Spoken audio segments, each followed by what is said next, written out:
UDOT, and we've got some panelists here that I'd like to introduce to you in just a minute. Some background history on me. I want to thank you all for being here first. Thank you very much. This is our media panel. And some background information on me. I've been with UDOT now for about 3 years. Before that, I was the managing editor at ABC4 News, and I was there at ABC4 for about 15 years. So really, that experience that I gained from that side of my career has really helped me in this side of my career now that I'm in public relations, and really identifying some of the stories that journalists are looking for. What makes a good story, and the elements that we need for stories. And I brought some of my friends in the industry. We get to work with some top-notch journalists. I brought them here today to kind of help us identify what makes a great story, and really the importance of the relationship between our organization and other organizations like it, and the media, and the role that both serve, and it can be mutually beneficial. I'd like to start off with some introductions. First, we have Kurt Hansen here from the Provo Daily Herald. Kurt is the breaking news and crime reporter, but he also drifts off into a lot of transportation topics as well. He and I have worked together on a number of stories, especially at the reconstruction project on I-15 at the point of the mountain. That's a big impact to his audience as well. And then we have Renee Bodley here, who is in a new role now as a reporter for KPCW in Park City Radio. I know Renee from her former position. She worked at Fox 13 News for nearly 20 years. Most of those years were she served as the vice president of news and the news director. So really, she was the key decision maker on all things news content there, and the buck stopped with her.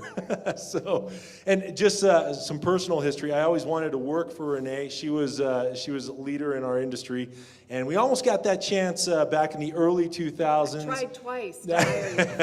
My contract, the position, it didn't work out. But we've always kept in contact, and she's somebody I have a great deal of respect and admiration for. So thank you for being here. Peter Seymour. You may know him as the voice of KSL Radio. Wow, that's nice. You wrote that, right? No, I'm kidding. Now I get paid for it. So Peter has been reporting on all sorts of issues for KSL Radio for the last 4 years, and he crosses over into KSL TV as well as online as well at KSL.com. And anybody that follows Peter knows he has a major presence on social media. If you want to know anything that's going on in the Valley, you'll want to follow this guy on Twitter. And then Jed Boll. Talk about the face of KSL here.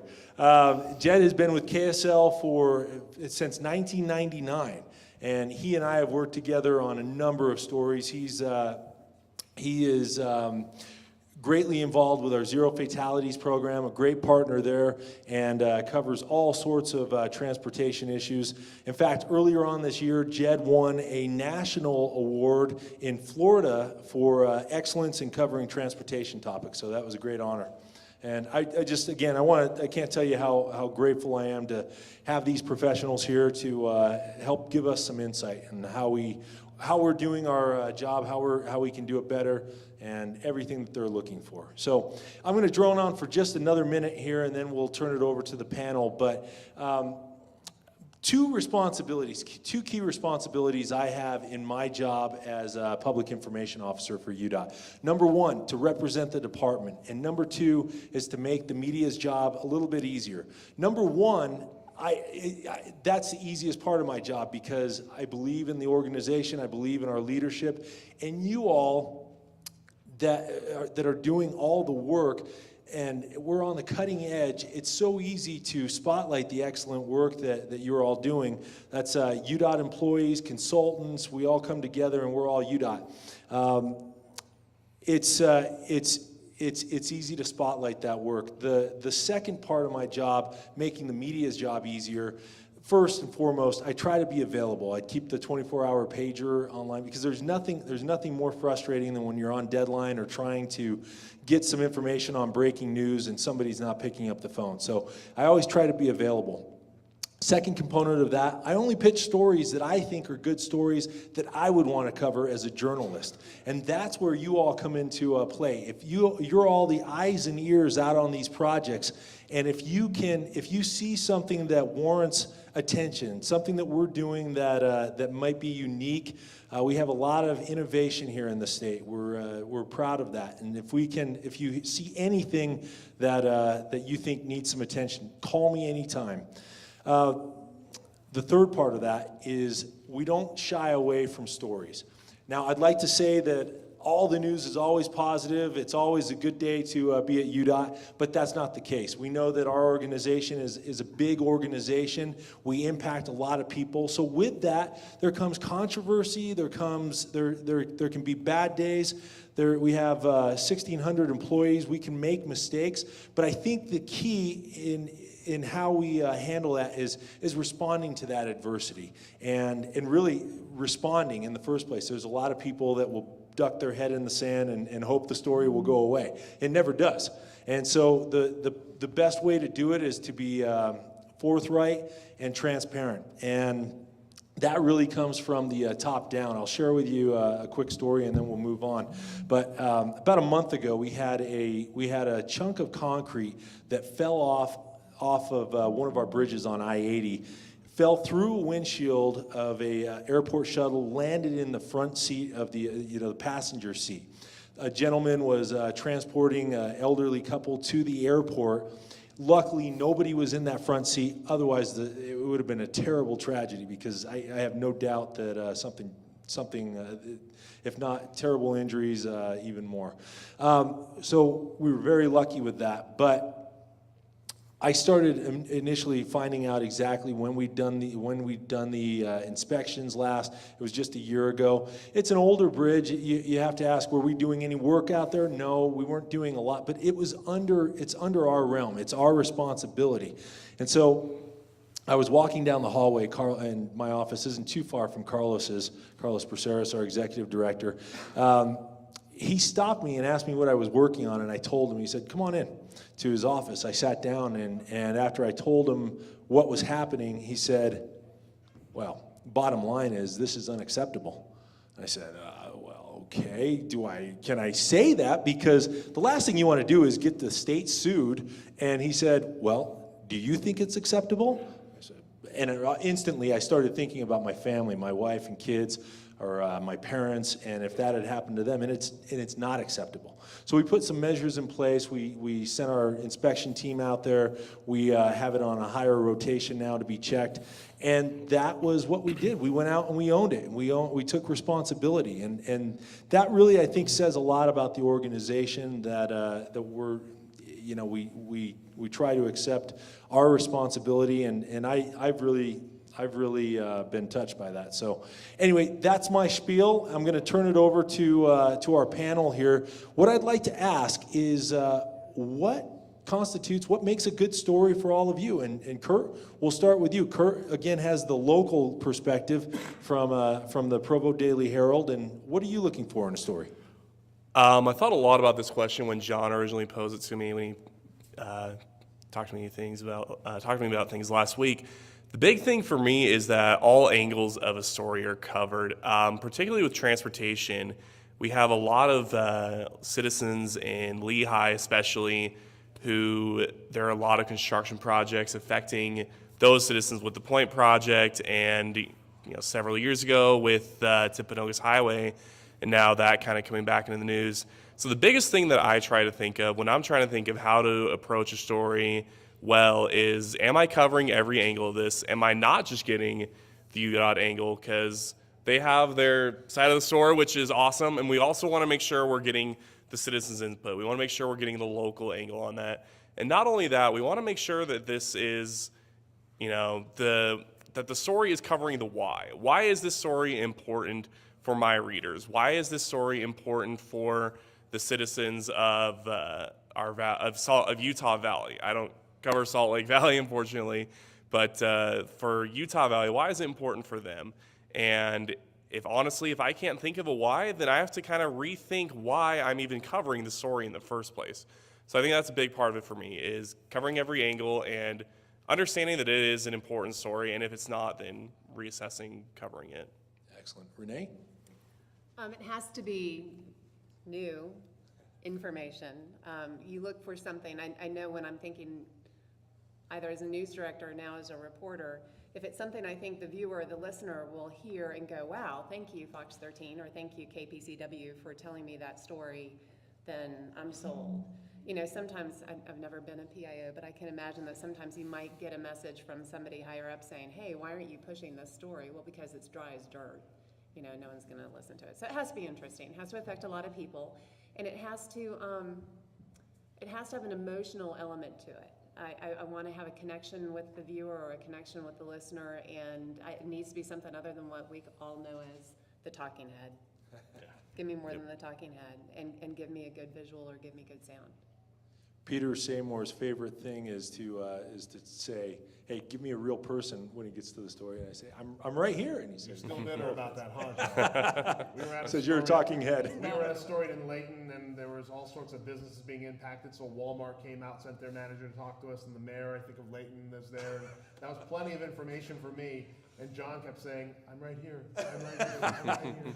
I was kidding. You sure? No. John's great, and he's an excellent coordinator of that, and it's something that John, I know, is always sensitive to is who cares, and it's along the elements of what they were saying just a moment ago. Who would care about this story? I think of three things: health, heart, and pocketbook. If it impacts my health or my lifestyle, style of living, quality of life, heart, tug at my heartstrings, and pocketbook. How much money am I going to lose because of this? These are the things that I'm always aware of, and also that's important. UDOT's very good at keeping people alert as to what's happening on the freeways, what construction's happening, but we have to make sure it goes beyond the public service announcement. It cannot just be, a commercial in essence, or hey, this is happening. Well, why is this important? Who will it impact? Again, back to, the lane changes in Layton, or the lane splits, for example. I loved doing the lane split story in Davis County because UDOT put up video of some cheesy PSA style commercial, a husband and wife sitting there. We're gonna be apart for a while. It's gonna hurt, but we'll be back together. And that was the story. Because, the medium is the message, as the saying goes, and just how they presented it that way made me that much more interested in something that's sort of as routine as freeway construction. That's important to me, and I know it's important to pretty much all my colleagues. Jed. In TV, obviously, we're always looking for good visuals. Anything that's a public safety issue is important to us as well. For example, in that story where the concrete fell. Also looking to hold UDOT accountable for taxpayers' money, what we're spending our money on, where it's going. But also UDOT is known for a lot of innovation. So those innovative stories, I think in a certain way, capture the gee whiz factor and often bring our viewers in that way. Projects that are first of a kind, or you're trying a technique new for the first time. Those are the kind of stories that interest our viewers as well. One quick follow-up, Jed. Talk about maybe the process of how you sell a story to your higher-ups, and we can talk to Renee about this as well. But what's the process? I send in a news release, or I pitch a story. What's the process after that? And I think that's a lot of what you folks are interested in hearing about is how does something become news? How do you decide in your newsroom what any given reporter is doing on any given day? And some of that actually has been impacted just by staff size in all of our newsrooms. We have fewer people out on the streets shooting and telling stories than we used to. But for example, every morning and every afternoon we have a story conference where all of our reporters and producers who put the shows together sit down and decide what stories we're going to put our resources into on any given day. Whether we're going to send a reporter and a photographer, whether we're going to send a photographer and then that photographer may bring the story back and somebody in-house will put that story together. So those are the kind of decisions that we make. We make those decisions for our morning staff at about 9 o'clock. In the afternoon, we make those decisions for our evening staff at about 2:30. We sit down, we talk about story ideas. I typically present 3 different story ideas on any given day, and we talk about whether we're going to prioritize that and do it right away, whether it's something that we need to get on immediately. For example, the concrete that fell into the car, that's a story that you want to move on right away because there's a public safety element. There's also, it's just kind of a stunning story as well. You can't ignore it. Other stories that may highlight something that's innovative that doesn't necessarily need to go right away today, we may decide, well, that's a good story, but we don't have the resources to do it today, or that's not the story that we're going to prioritize today. Let's set it up for Thursday, or let's set it up for next week, or let's hang on to it. Maybe there's, so for example, John and I had talked about earlier this summer how a greater number of pedestrians were being hit and killed on our roads. And so we chatted about it while we were doing another story, and then decided, well, we'll tell that story sometime in the near future when we have an event, when somebody is hit and killed. And so we reprised that idea and talked about those statistics and how the kind of impact that was having when there was another auto pedestrian fatality. So we would call that a news peg. So we had an idea that we knew we were going to work with one day, and we were looking for a news peg, a news event that was going to happen.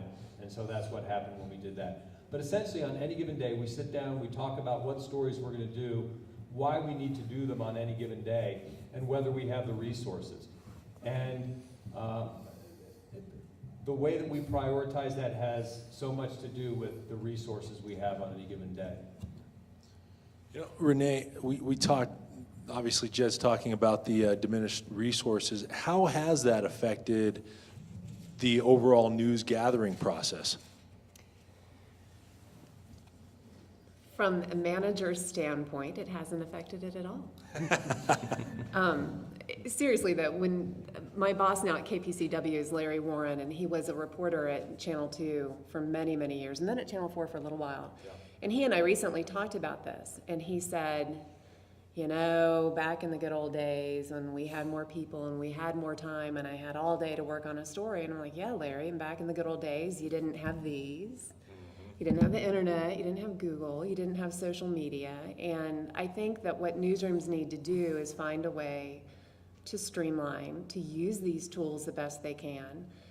You guys are churning out how many stories a day usually? I do 3. Yeah, and so it's and there are some other shops where they'll set a different criteria. Some reporters are turning 3 stories a day, some reporters are turning 1 story a day. But I mean, honestly, we're all facing smaller staffs, meaning that you gotta really be lean and mean and run fast and run smart. And I think how this affects you guys is, if you've got that strong story pitch, and if you have your ducks in a row, I know there's this interview at this time, and there's this interview at that time, and here's the visual and where you're gonna get that B-roll. There's some of you in this audience who are very good at that. You're a reporter's dream, because Peter's got to turn 3 stories, and John just made it really easy for him to knock one out in 90 minutes. So it is something I think that opens up the door. It's a great opportunity for PR people. If they're smart, they've got good relationships with newsrooms and reporters who they trust, and the reporters trust them most importantly, then it helps you guys.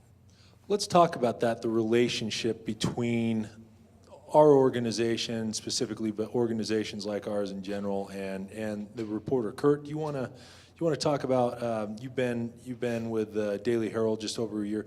Talk about developing relationships and how that's affected your job. Yeah, a big thing that is a key to having a good relationship with a PIO like John, or I work a lot with police PIOs because that is kind of the core of my coverage, is that accessibility. I love the UDOT 24-hour hotline because I know that no matter when I have to crank out a story, if it's my late night and I'm in at 8 o'clock and there is a wreck at the point of the mountain that I need information on before I can, get up there, get something out really quick before I have to dedicate time to go up to Lehigh and back and write up a story, that whole process taking about an hour. I need to get something out really quick. I know that I can contact someone with UDOT and get information really fast.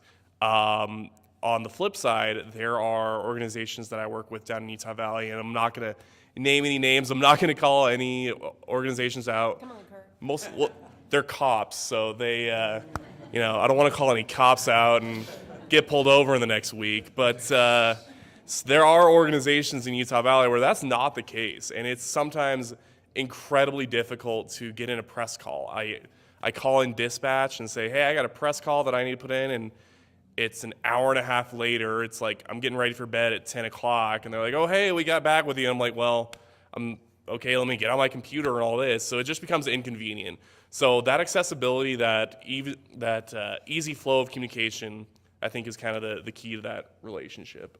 Excellent. Kurt touched on this, but Peter, what are some of the mistakes that agencies like us make?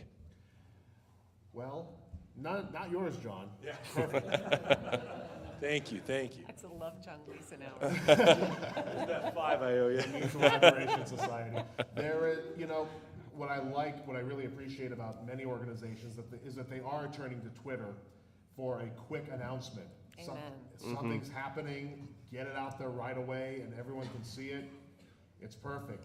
Some agencies, however, think that's all they have to do is send one tweet, and we're covered. Especially if we've got a 90-second story to tell, or for breaking news coverage where everything is thrown out, the format's thrown out, and we've got to just keep people posted, and they think the tweet's enough. It's not. It's the start, and we can't be appeased that way. Our audiences, which are in essence their audiences, are not appeased that way. They need more information as fast as possible. Sure, things are developing. We understand that. Sure, the PIO is out on the scene trying to get in touch with his colleagues, whether they're construction workers, whether it's UHP, whether it's some other police agency, to get the information. We understand that. We'll be as patient as possible. We pretty much are assured that they're not dragging their feet, and I'm talking mostly about breaking news, but they just stopped there, and I think that's, we don't want that to be the last word. We want it to be the first word. I think, I'm trying to think of any other really mistakes that really grate on me, like Kurt was saying, thinking that, oh, they've got all day to respond. Well, they really don't. Or they ask the question, what's your deadline? It's always a deadline. We are constantly turning stories for different shows, and especially for social media, which has no broadcast time. There is no 5 o'clock news on KSL.com. It's always news. Same with radio. We have news every half hour at the very least, or in the mornings as you listen, we have 4 hours of straight news, and same in the afternoon. So the deadline is constant. It's just please get somebody to us as quickly as possible to help us tell your story, and help us help you, in essence, keep the taxpayers, for lack of a better word, informed. Excellent. This question for Jed. Jed, you've been with the station for many years now. When you started, when I started, when Renee, social media wasn't anything that we even gave any consideration to. How has that changed your job? When I started, we were on typewriters.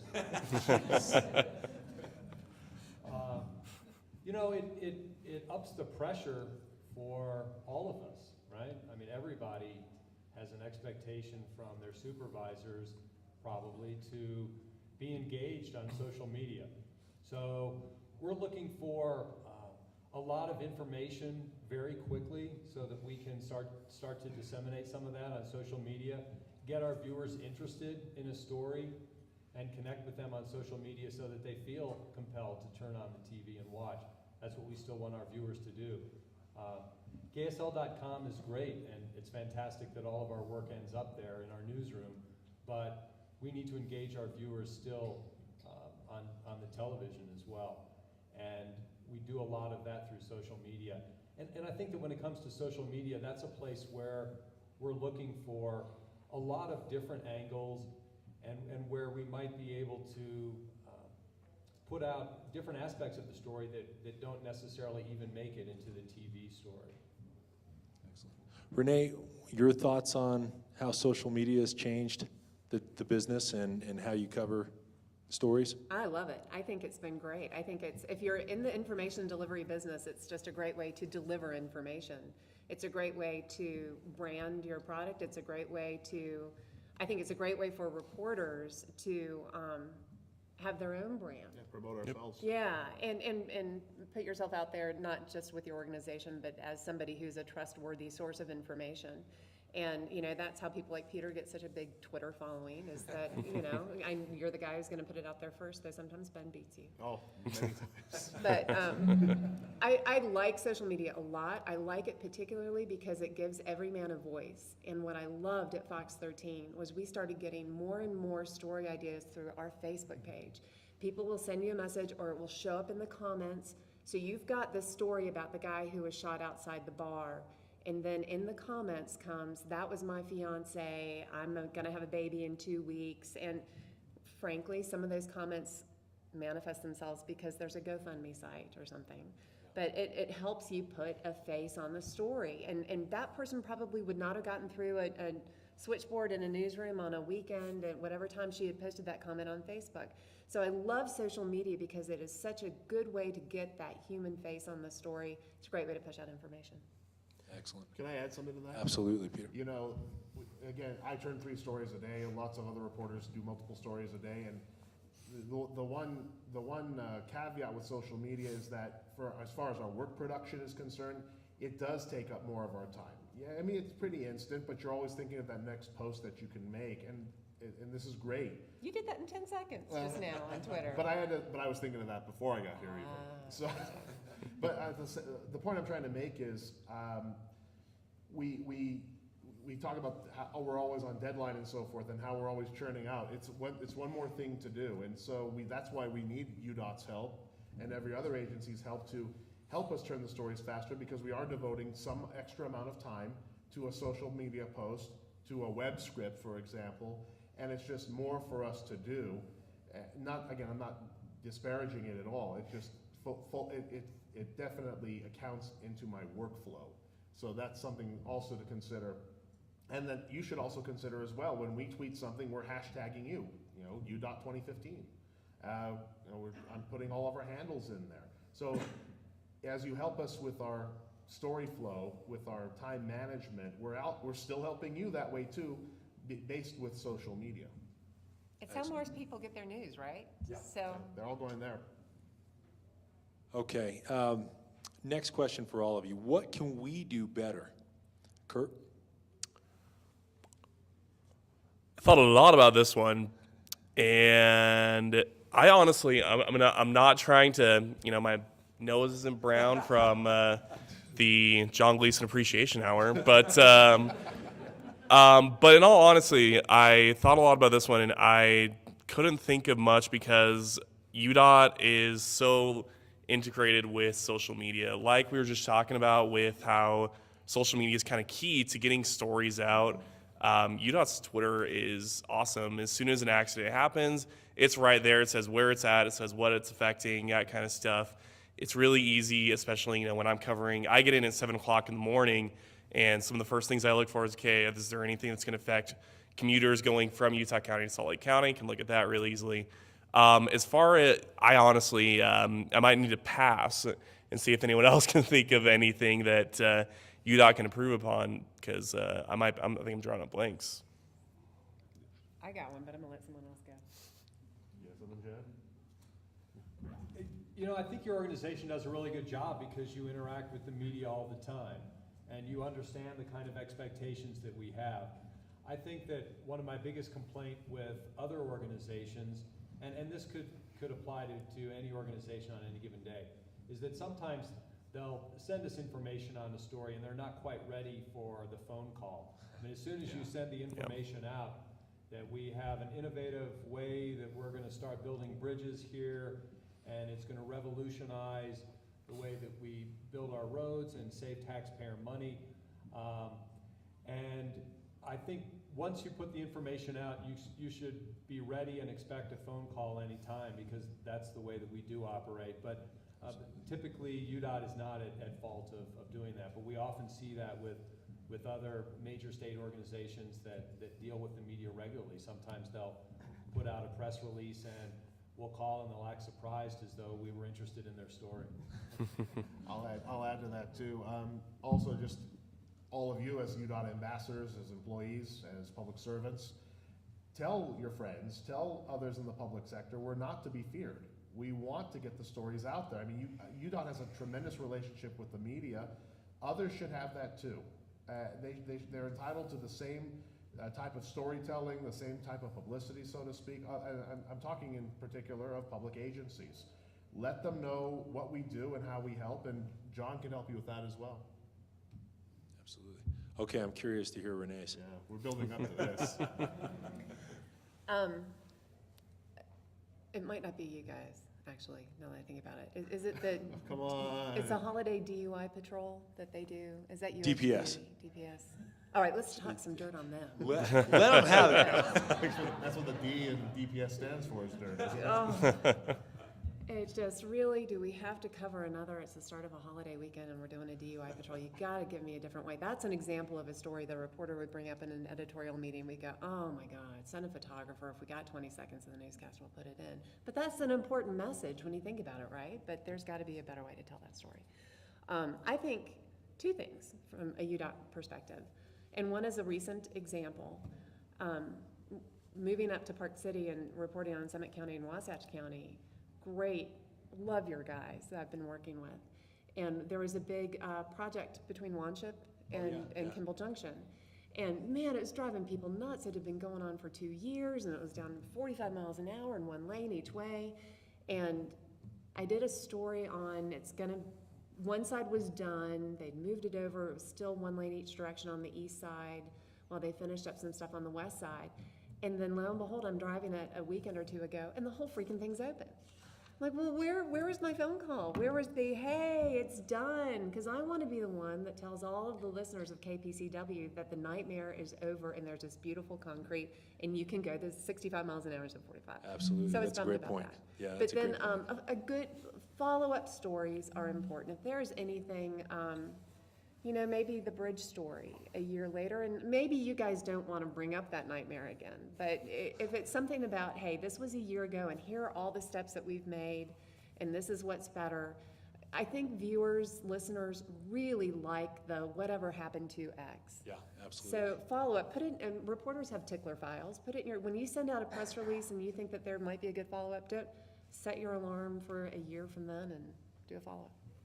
That's a great point, and we do so much with letting people know that we're starting projects, but I think we've talked internally at least about letting people know when we're wrapped up and maybe some of those things that just kind of go by the wayside, like the 2-year project that we finished up in I-80. So absolutely, that's a great point.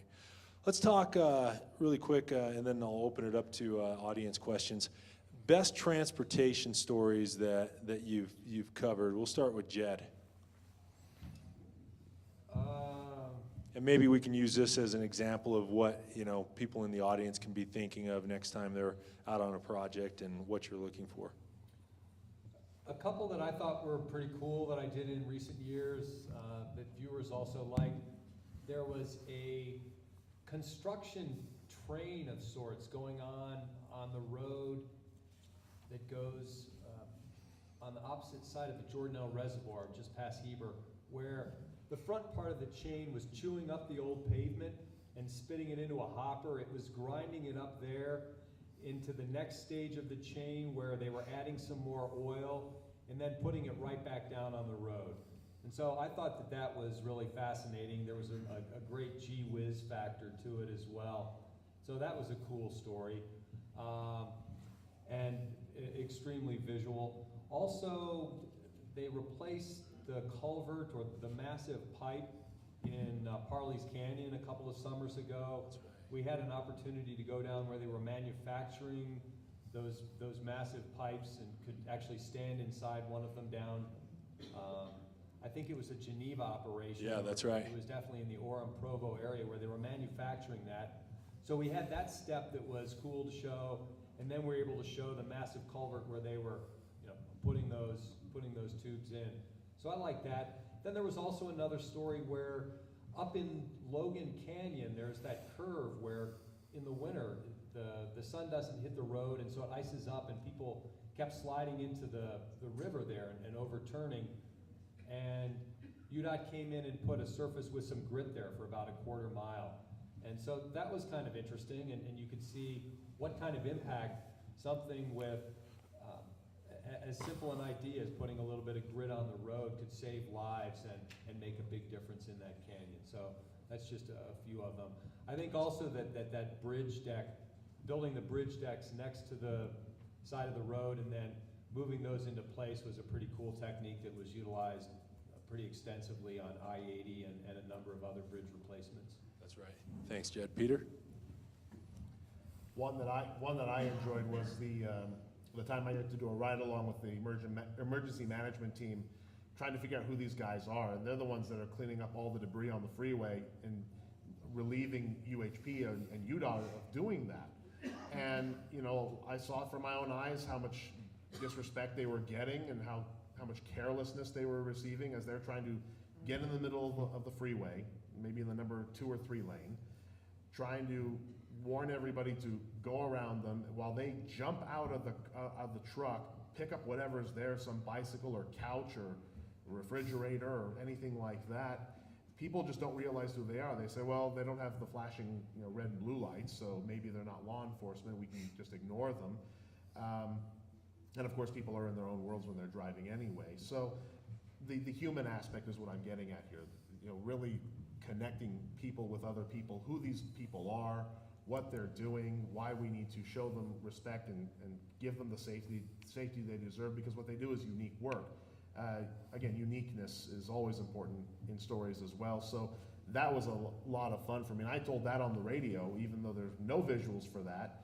And if I'm, you know, and subsequently, you know, I can get iPhone video and put that on our Facebook page and get people talking about that as well. So I don't think any of us do purely radio or television or print anymore. We do everything now because of this. Excellent. Renee? My favorite stories are the piss-off stories. So the ones that you know your viewers and your listeners are going, yeah, why do they do that? And we did one on left lane loafers that was freaking fabulous. Annie Cutler did it, and it was a couple of Novembers ago. Because, right, you go to work and you're talking to people about your commute, and you're like, God, once again, I-80, the guy's going 60 in the left-hand lane. That really resonates with people when you can show what you are doing. And if someone out here with UDOT can help me with a story on teaching Utahns how to merge, we got gold there. That's ratings gold, right? Because it's the zipper, right? That people all do this, and then they get mad at the person who zips up. So those are my favorite transportation stories because they really resonate with people at home. Excellent. Thank you. Kurt? My favorite stories that I've worked on focusing on transportation, they're always very statistically driven. I've been a big numbers guy. I used to work in sports, and stats to me were always really fun. You know, numbers never lie, and they also tell another part of the story. So I think of one that I worked with John on. On the point of the mountain, there was a really just terrible accident. It was probably 2 or 3 months ago, and I think there were 3 fatalities. I think was the one. Yeah, 3 or 4 fatalities. And we looked at that, and I looked at that and talked to my editor about it, and I was like, you know, it seems like, and it was right when there was still that lane split that went all the way from SR 92 all the way up to, I think, 123rd.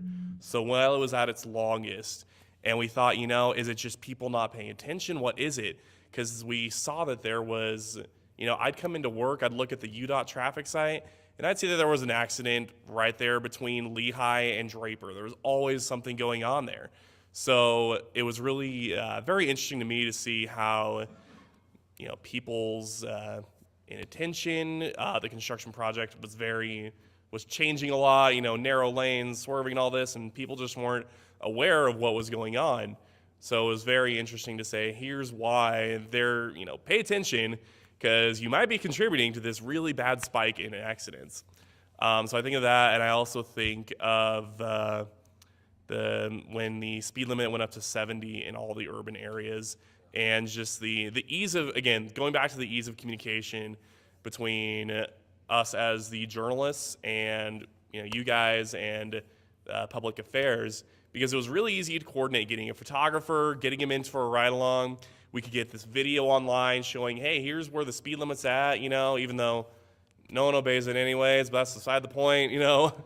It was just a very easy story to handle, and that was really great because we were, you know, from our side, we were about, okay, what happens if this goes through? What's our backup plan for this, that, and the other?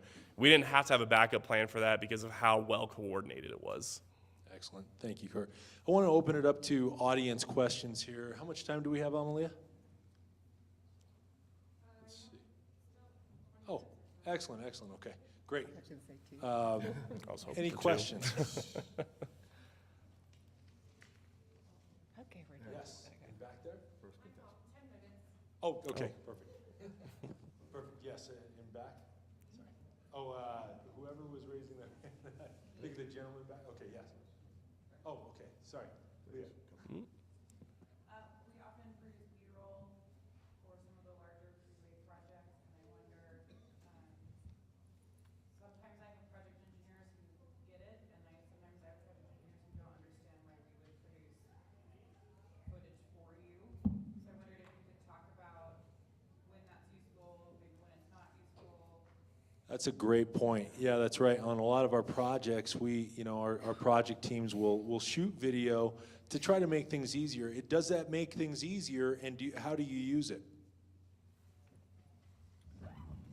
Especially I know that we will use video, time-lapse video of maybe a bridge installation or a sped-up process.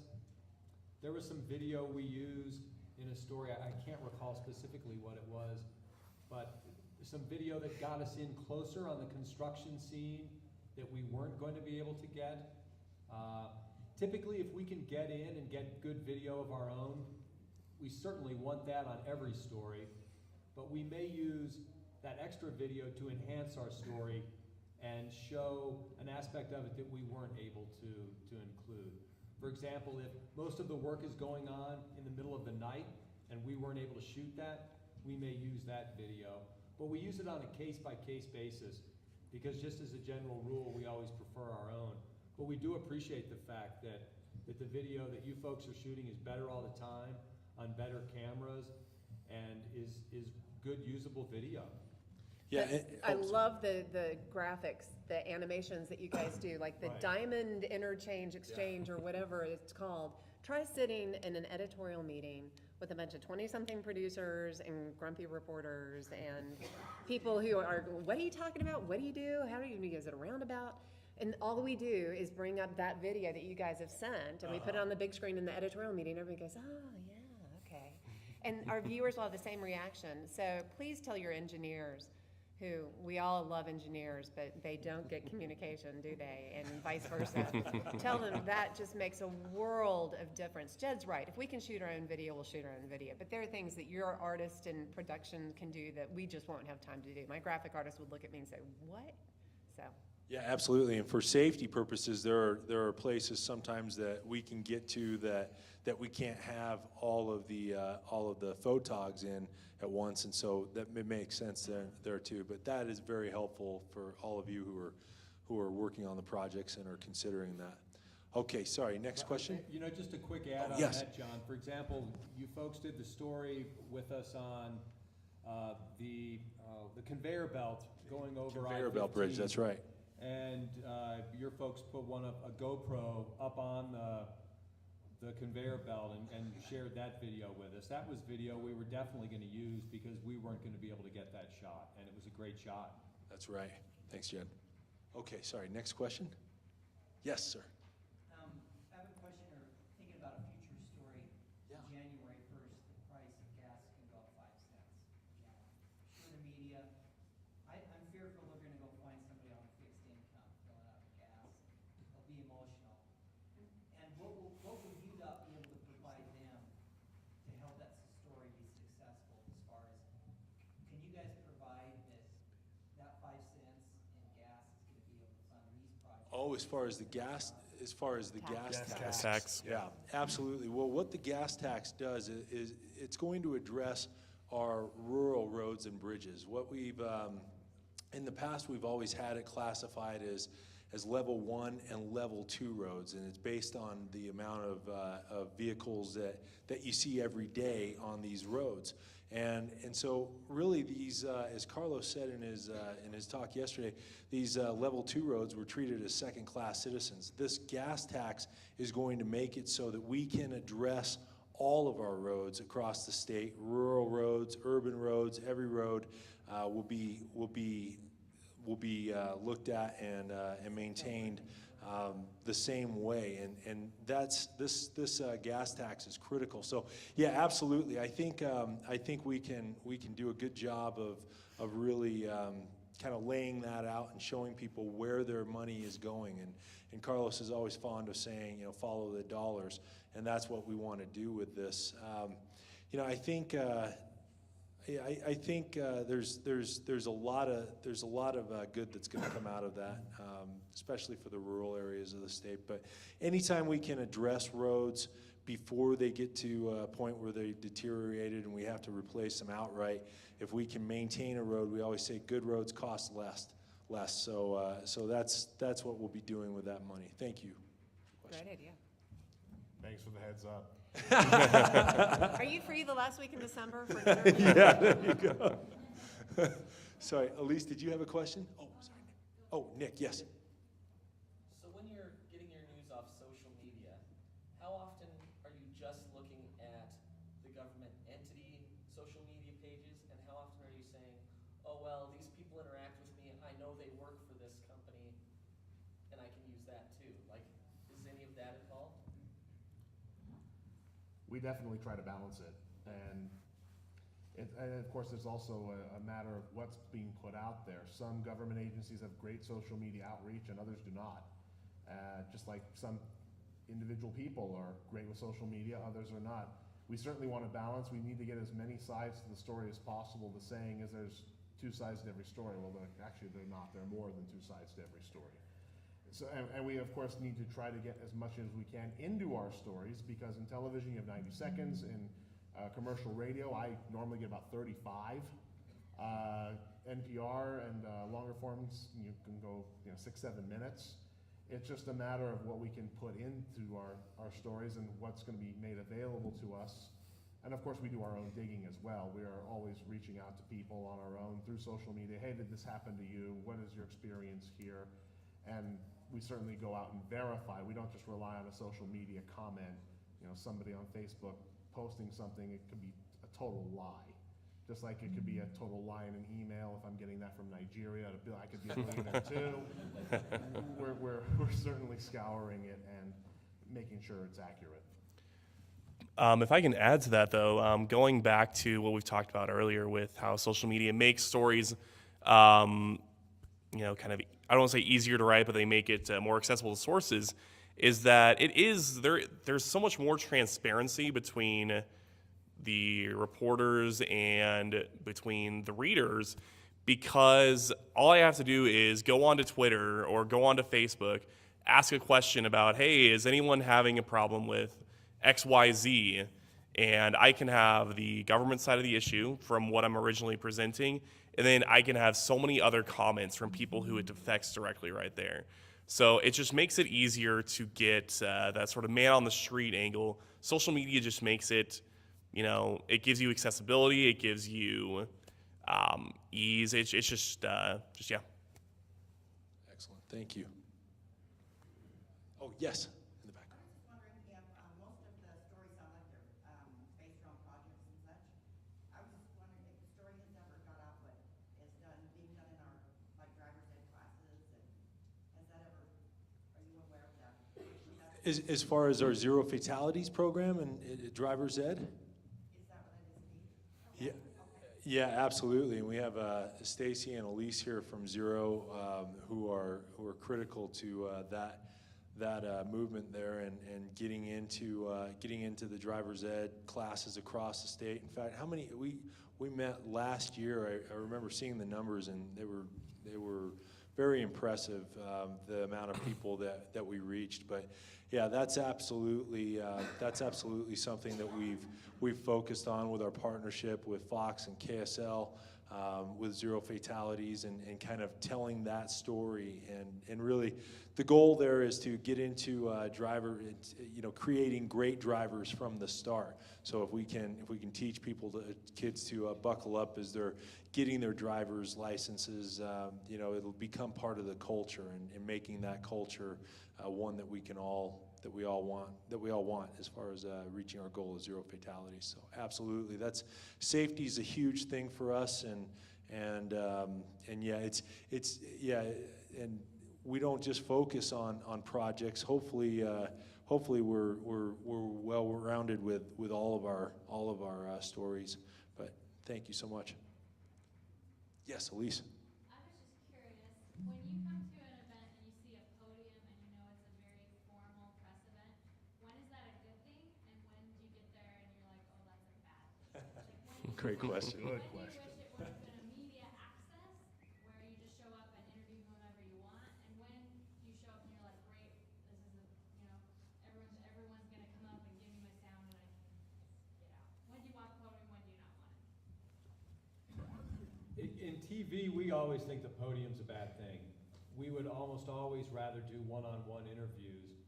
And the same could be said for if all 4 stations and 3 different newspapers and radio all show up for the same story, we would all really prefer to have media availability. And I know that UDOT has gone to that, other organizations have gone to that quite regularly. I know that, for example, on that conveyor belt story out at Point of the Mountain, you did that with media availability. Show up between 10 and 11 and we'll have the people there to talk to.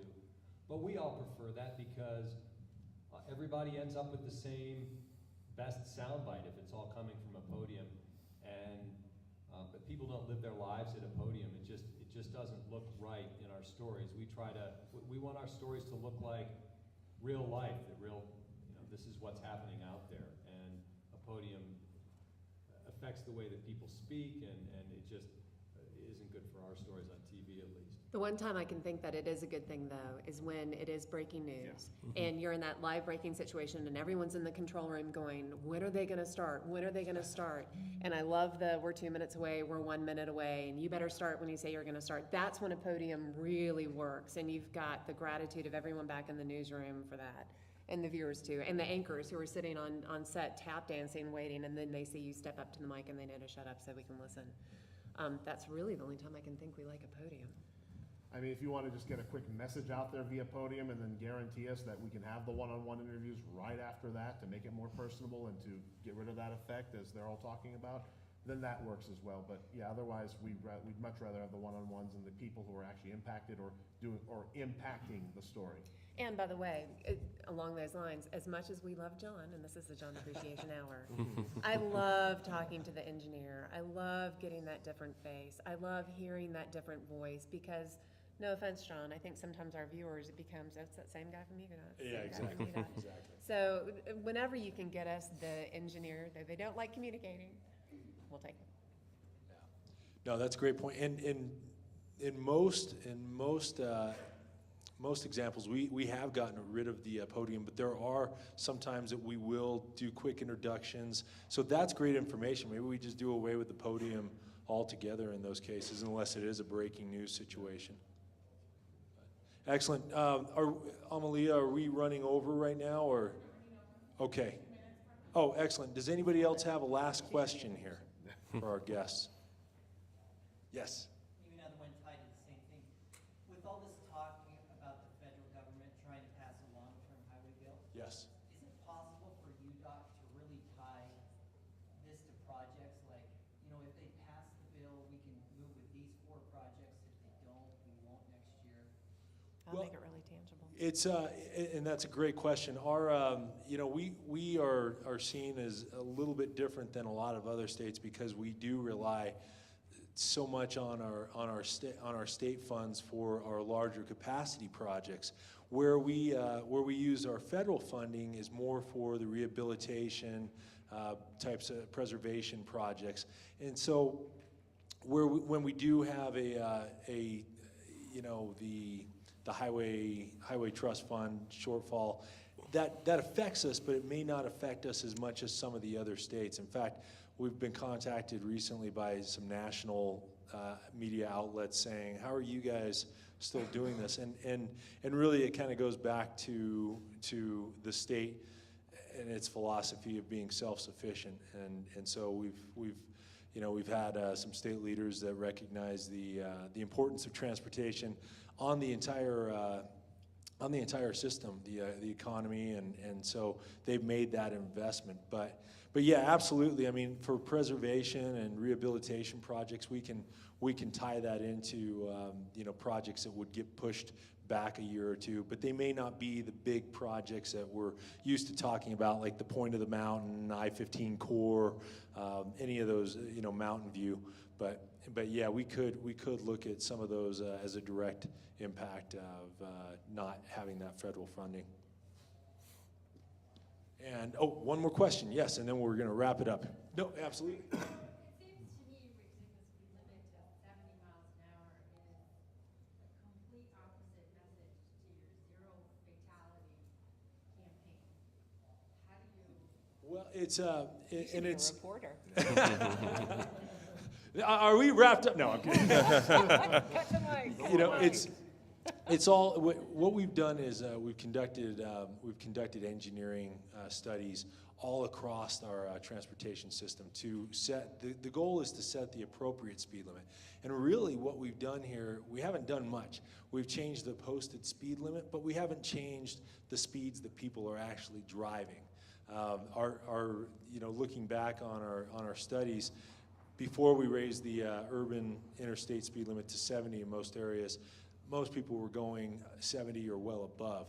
And in the several months, almost a year now, since that change has been made, we haven't seen a huge increase in speeds. It's been about, on average, about 1.5 miles per hour.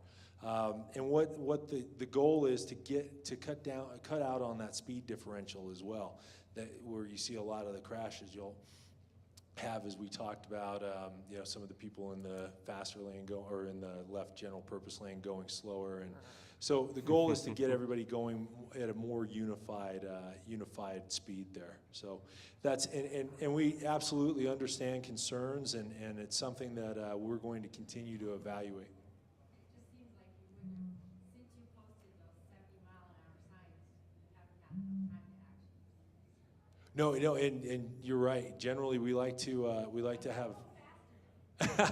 Well, we like to have about 3 years of data behind us, several years of data before we draw any conclusions. But this is such a hot button issue that we have been following it very closely. Thank you.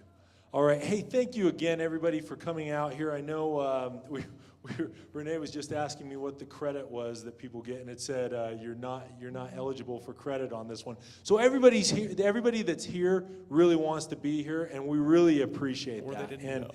thank you so much. Can we have a round of applause for our Apologize if you did. amazing panelists here? I just sat through that for no credit. What?